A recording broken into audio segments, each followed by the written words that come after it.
బైబిల్లో మా టీచర్ అమ్మ చెప్పేది, శిరోమణి టీచర్, ఆవిడ క్రిస్టియన్ ధర్మాన్ని పాటించే టీచర్. ఆవిడ చెప్పిన వాక్యాలు గుర్తుండిపోయినాయి. తనని తను తగ్గించుకున్నవాడు హెచ్చింపబడును అంటే నాకు ఇష్టం ఆ వాక్యం. అది పాటించాను అనుకుంటా.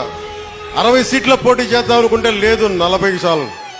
40 కాదు అంటే సరే 35 కూడా కాదు 25 కూడా కాదు 21 అంటే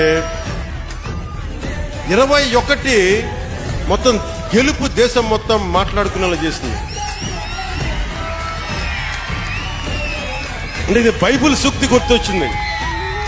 ఒక బైబిల్లో ఉన్న సూక్తి ఎంత గొప్పది అంటే, తనని తను తగ్గించుకుంటే హెచ్చింపబడతావంటే ఇంతకు మించిన సాక్ష్యం ఏం కావాలి?